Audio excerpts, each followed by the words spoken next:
Sakto po ito, the God who provides ang ating topic. Minsan kasi, or madalas, ito ang pinakamabigat na tanong sa buhay natin. No? Madalas hindi po theological, kundi practical. Paano nang bayarin, paano tuition, paano gamot, paano pamilya, paano kung hindi sapat yung sweldo. Lahat tayo po dumadaan dyan. May mga moments na talagang mas malaki yung needs kaysa sa resources. Mas malaki yung bills kaysa sa mapasok na income.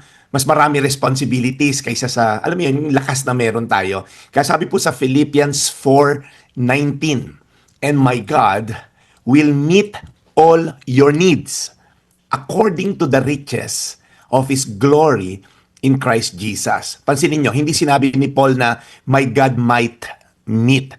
Hindi rin sinabi ni Paul na my God can kung may budget pa. No, sabi niya, my God will. Right? Kahapon po, nasettle na natin, God knows your needs. Ang promise ng verse, hindi tungkol sa luho, kundi sa needs. Minsan nalilito tayo sa between wants and needs. Ano? Ang gusto natin, immediate comfort. Pero kailangan natin deeper trust.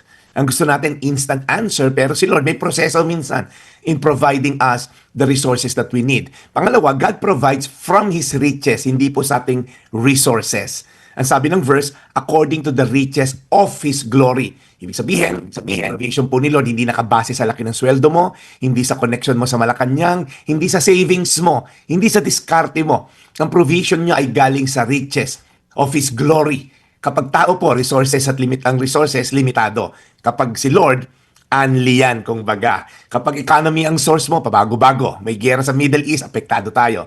Pag Diyos ang source mo, hindi siya nauubusan. So pangatlo po, sabi, God's provision is found ultimately in Christ Jesus. Ang ending ng verse, mahalaga, sabi, in Christ Jesus. Hindi lang nagbibigay si Lord ng provision dito sa temporal na mundo, temporal na pangailangan. Ang pinakamalaking provision po, binigay ni Jesus. Okay, binigay po ng Diyos si Jesus. Siya ang greatest need ng bawat isa na buhay dito sa lupa. Our greatest need is a Savior through Jesus Christ. There's forgiveness, there's peace, there's hope, there's restored relationship with God. Kaya po as I end, alam ko marami tayong pangailangan. In this world, we'll have troubles.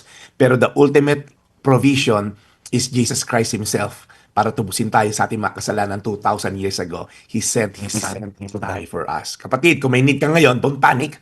We plan, and yet we pray, we trust, we work. Kapag may provision, alam natin na may Diyos. Philippians 4:19, and my God will meet all your needs according to the riches of His glory in Christ Jesus. Let's pray. Lord, we know, Lord, lahat naman kami may pangailangan. Iba-ibang level, iba-ibang pangailangan. Physical man siya, financial, mental, relational. Pero Lord, ultimately, You are our God. At ang linaw dito, Lord, sa verse, my God, it requires relationship. It requires trust.